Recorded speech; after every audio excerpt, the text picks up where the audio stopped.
আজকে আমরা শিখবো কিভাবে একটা শব্দ দিয়ে 20টা বাক্য তৈরি করা পসিবল। আমরা কিন্তু ইতিমধ্যে আরেকটা ক্লাসে শিখেছি কিভাবে ওয়াট দিয়ে আমরা অসংখ্য বাক্য তৈরি করতে পারি। এই ক্লাসে আমরা শিখবো কিভাবে আমরা হাউ দিয়ে অনেকগুলো বাক্য তৈরি করতে পারি এবং দৈনন্দিন জীবনে ব্যবহারও করতে পারি। তো একদম প্রথম বাক্য খুবই ইজি এবং ঘন ঘন আপনারা কিন্তু এটা ব্যবহার করেন। বাক্যটা কি? হাউ আর ইউ, মানে আপনি কেমন আছেন। কারোর সঙ্গে দেখা হলে কিন্তু আমরা এই প্রশ্নটা অনেক কমনলি জিজ্ঞেস করে থাকি। তারা কেমন আছে জানতে আমরা তাদেরকে জিজ্ঞেস করি তারা কেমন আছে, হাউ আর ইউ।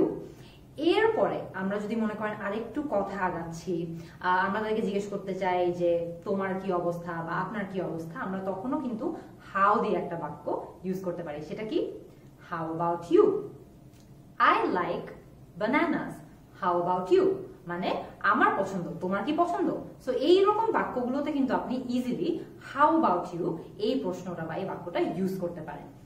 এরপরে আরেকটু আগান, মনে করেন যে আপনারা কিছু একটা নিয়ে প্ল্যানিং করছেন, হয়তোবা প্ল্যানিং এর টাইমটা সেট হলো যে আপনারা কালকে হয়তোবা 11টার সময় দেখা করতে চান। সো আপনি যদি জিজ্ঞেস করতে চান যে 11টা কেমন হয়, তখন আপনি কি বলতে পারেন? হাউ অ্যাবাউট 11 AM, মানে যে 11টা টাইমটা কেমন, তোমার জন্য কাজ করছে।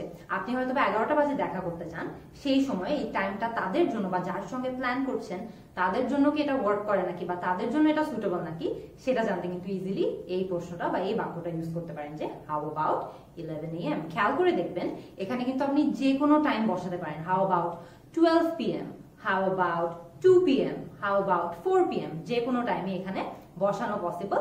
জাস্ট 11 AM এর জায়গায় টাইমগুলো বসাই দিলেই হচ্ছে। এরপরে মনে করেন যে আপনি কনভারসেশনটা আরো আগাতে চান, আপনি হয়তো বা জিজ্ঞেস করতে চান যে তাদের দিন কেমন ছিল, তারা সারাদিন পরে হয়তো সারাদিন অফিস করে হয়তো বা কেউ বাসায় এসেছে, আপনি জিজ্ঞেস করতে চান তাদের দিন কেমন ছিল। কিভাবে জিজ্ঞেস করতে পারেন? হাউ ওয়াজ ইয়োর ডে, মানে তোমার দিন বা আপনার দিন কেমন ছিল। সো খুবই ইজি, আস্তে আস্তে কিন্তু আমরা কনভারসেশনটা আগাচ্ছি বা কথাবার্তা আগাচ্ছি। এরপরে মনে করেন যে আপনার কারোর সঙ্গে কথা হলো, সে হয়তোবা অন্য কোনো দেশ থেকে বাংলাদেশে এসেছে, আপনি তাদেরকে হয়তোবা জিজ্ঞেস করতে চান যে তারা কয়দিন বাংলাদেশে থাকবে। কিভাবে জিজ্ঞেস করতে পারেন? কি প্রশ্ন ইউজ করতে পারেন? বলতে পারেন how long are you staying, মানে আপনি বা তুমি কয়দিন থাকছো বা কয়দিন থাকছেন। সো এইরকম সিচুয়েশনে কিন্তু ইজিলি আপনি এই সেন্টেন্সটা ইউজ করতে পারেন যে how long are you staying. মনে করেন একদম ডিফারেন্ট একটা সিচুয়েশন, আপনারা অনেকজন ফ্রেন্ড মিলে একটা পাহাড় ক্লাইম্ব করতে গেলেন বা মাউন্টেন ক্লাইম্বিং করতে গেলেন। হয়তো বা মাউন্টেনটার নিচে দাঁড়িয়ে আপনি কাউকে জিজ্ঞেস করতে যাচ্ছেন যে আরে এই পাহাড়টা কত উঁচা। তখন কিন্তু আপনি চাইলে এটাও ইংলিশে হাউ দিয়ে একটা প্রশ্ন করে জিজ্ঞেস করতে পারেন। কি জিজ্ঞেস করতে পারেন?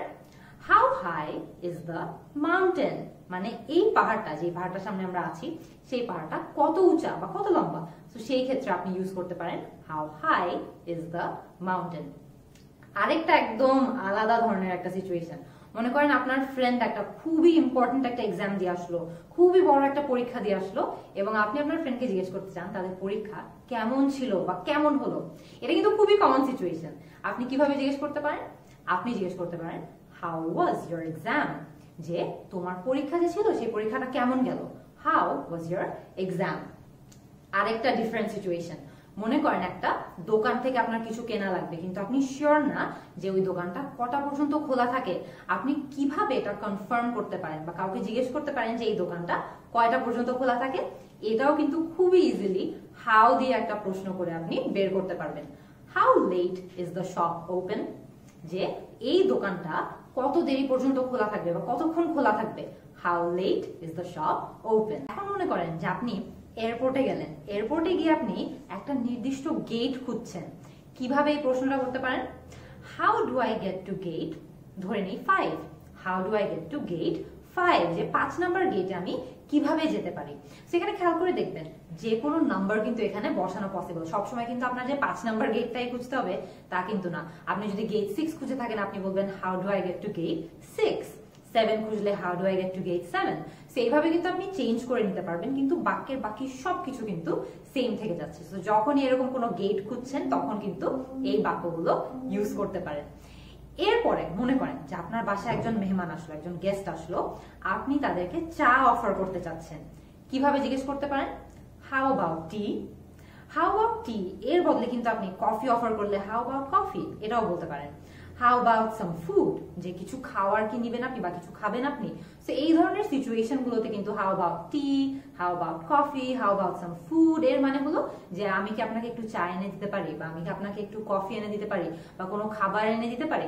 সো এই সিচুয়েশন গুলোতে কিন্তু আপনি ইজিলি এই বাক্য ইউজ করতে পারবেন। এরপরে মনে করেন যে কোনো কারণে আপনার ফ্রেন্ড হয়তো বা আপনার কোনো বন্ধু একটা স্পিচ দিয়েছে, হয়তো একটা প্রেজেন্টেশন দিয়েছে, আপনি তাদেরকে জিজ্ঞেস করতে চান যে তাদের স্পিচটা কেমন গেল। তখনও কিন্তু আপনি হাউ দিয়ে একটা প্রশ্ন করে তাদেরকে এই প্রশ্নটা করতে পারবেন। কিভাবে? হাউ ডিড ইউর স্পিচ গো? এর মানে হলো যে তোমার স্পিচটা কেমন ছিল। যদি সে প্রেজেন্টেশন দিয়ে থাকে আপনি বলতে পারেন হাউ ডিড ইউর প্রেজেন্টেশন গো। যদি সে একটা ইন্টারভিউ দিয়ে থাকে how did your interview go. So খেয়াল করে দেখবেন যে তোমার স্পিচ কেমন গেল, তোমার প্রেজেন্টেশনটি কেমন হলো, বা তোমার ইন্টারভিউ কেমন গেল। এই ধরনের সিচুয়েশন গুলোতে কিন্তু ইজিলি আমরা এই প্রশ্নগুলো করতে পারি। এরপরে মনে করেন যে আপনি একটা দোকানে গেলেন, আপনি একটা ক্যামেরা কিনতে চাচ্ছেন, আপনি জানতে চাচ্ছেন যে ক্যামেরার দামটা কত। এটাও কিন্তু আপনি হাউ দিয়ে একটা প্রশ্ন করে জিজ্ঞেস করতে পারবেন। কিভাবে? How much is this camera? এর মানে হলো যে এই ক্যামেরাটির দাম কত। খেয়াল করে দেখবেন এখানেও কিন্তু আপনি ক্যামেরার বদলে যে কোনো ওয়ার্ড বসিয়ে দিতে পারবেন। আপনি যদি একটা ফোনের দাম জানতে চান তাহলে আপনি জিজ্ঞেস করতে পারেন how much is this phone. হয়তোবা আপনি একটা ল্যাপটপের দাম জানতে চান, আপনি জিজ্ঞেস করতে পারেন how much is this laptop. সেখানে ক্যামেরাটা সরিয়ে যে কোনো শব্দ বসায় বাক্যের বাকি সবকিছু কিন্তু সেম রেখে আপনি এই প্রশ্নটা করতে পারবেন। আরেকটু ভিন্ন একটা সিচুয়েশনে যায়। মনে করেন যে আপনি কোন একটা জায়গায় গেলেন, হয়তো একটা নতুন দেশে গেলেন, আপনি জানতে চাচ্ছেন একটা জায়গা আপনার বর্তমান জায়গা থেকে কত দূরে। তখনও কিন্তু আপনি চাইলে ইজিলি একটা প্রশ্ন করে এই ইনফরমেশনটা জানতে পারবেন। কিভাবে? How far is it from here? যে আপনি একটা জায়গায় যেতে চাচ্ছেন, সেই জায়গাটা এই জায়গা থেকে কত দূরে। How far is it from here? যে এখান থেকে জায়গাটা কত দূরে। এরপরে আরেকটা ভিন্ন সিচুয়েশন। মনে করেন আপনার ফ্রেন্ড একজন ব্যক্তি সম্পর্কে কথা বলছে, আপনি হয়তো আপনার ফ্রেন্ডকে জিজ্ঞেস করতে চান যে সে ওই ব্যক্তিকে কত ভালোভাবে চিনে বা কত কাছে থেকে চিনে। আপনি তাকে এই প্রশ্নটাও কিন্তু খুবই সহজে ইংলিশে করতে পারেন এবং হাউ দিয়ে করতে পারেন। কিভাবে? How well do you know him? যে তুমি তাকে কত ভালো মতো চিনো, বা সে তুমি তাকে কত কাছে থেকে চিনো। So how well do you know him. আরেকটা ভিন্ন সিচুয়েশন। মনে করেন আপনার কারোর সঙ্গে দেখা হলো এবং আপনি তাকে জিজ্ঞেস করতে চান যে তার কয়জন সন্তান আছে, কয়জন ছেলে মেয়ে আছে। কিভাবে জিজ্ঞেস করতে পারেন? How many kids do you have? এর মানে হলো যে আপনার কয়জন সন্তান আছে। তো এই সিচুয়েশনেও কিন্তু আপনি চাইলে হাউ দিয়ে একটা প্রশ্ন খুব ইজিলি করতে পারবেন। এরপরে মনে করেন আপনার কারোর সঙ্গে অনেকদিন পর দেখা হলো, আপনি তাদেরকেও কিন্তু গ্রিট করতে পারেন হাউ দিয়ে একটা সেন্টেন্স ইউজ করে। সেন্টেন্সটা কি? How nice to see you. যে আপনাকে দেখে আমার অনেক ভালো লাগছে। How nice to see you. এরপরে মনে করেন আরেকটু ভিন্ন একটা সিচুয়েশন। মনে করেন আপনার বাসায় অনেকজন গেস্ট আসলো, অনেকজন মেহমান আসলো, এবং আপনি তাদেরকে আরেকটা কেকের পিস অফার করতে চাচ্ছেন। কিভাবে বলতে পারেন? How about another piece of cake? যে আরেকটা কেকের পিস দিলে কেমন হয়, আমি আপনাকে আরেকটা কেকের পিস দিতে চাচ্ছি। So how about another piece of cake.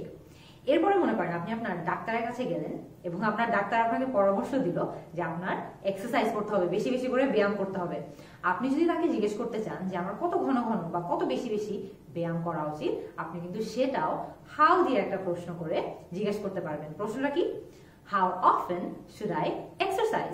যে আমার কত ঘন ঘন বা কত বেশি বেশি এক্সারসাইজ করা উচিত। সো এই প্রশ্নটা কি? How often should I exercise. এরপরে মনে করেন আপনার কারোর সঙ্গে দেখা হলো এবং আপনি তাকে জিজ্ঞেস করতে চাচ্ছেন যে তাকে কিভাবে কন্ট্যাক্ট করা যায় বা তাকে কিভাবে তার সঙ্গে যোগাযোগ করা যায়। কিভাবে প্রশ্নটা করতে পারেন? How can I contact you? এর মানে হলো যে আমি কিভাবে আপনার সঙ্গে যোগাযোগ করতে পারি বা আমি কিভাবে আপনাকে কন্ট্যাক্ট করতে পারি। How can I contact you. Last যেই বাক্যটা, সেই বাক্যটা হচ্ছে আরেকটু ভিন্ন। মনে করেন আপনি একটা সেকেন্ড হ্যান্ড বই কিনছেন বা কোথাও একটা অনেক পুরনো বই দেখলেন, এই বইটা কত পুরনো এটা আপনি কাউকে জিজ্ঞেস করতে চাচ্ছেন। কিভাবে করতে পারেন? How old is this book? যে এই বইটা কত পুরনো। খেয়াল করে দেখবেন এখানে কিন্তু বুকের বদলে আপনি যে কোনো কিছু বসতে পারেন। আপনি হয়তো বা একটা ল্যাপটপ কত পুরনো সেটা জিজ্ঞেস করতে চাচ্ছেন, how old is this laptop. আপনি হয়তো বা জিজ্ঞেস করতে চাচ্ছেন একটা ক্যামেরা কত পুরানো, আপনি কিন্তু সেটাও এখানে জাস্ট বুকটা রিপ্লেস করে দিলেই হচ্ছে যে how old is this camera. So খেয়াল করে দেখবেন এখানে কিন্তু প্রশ্নের বাকি সবকিছু সেম থাকছে, জাস্ট লাস্টে যে শব্দটা আছে সেটা পাল্টিয়ে কিন্তু আপনি এই হাউ দিয়ে যে বাক্যটা আছে এটাকে অনেক ধরনের সিচুয়েশনে ইউজ করতে পারবেন। এই কিন্তু আমাদের হয়ে গেল 20টা এমন বাক্য যেগুলো সব হাউ দিয়ে শুরু হয়। আপনারা সবাই আমাকে কমেন্ট সেকশনে জানান যে হাউ দিয়ে আর কি কি ধরনের বাক্য বা আর কি কি ধরনের প্রশ্ন হতে পারে। আমি আপনাদের সবার অ্যান্সারের অপেক্ষায় থাকবো। See you in the next class.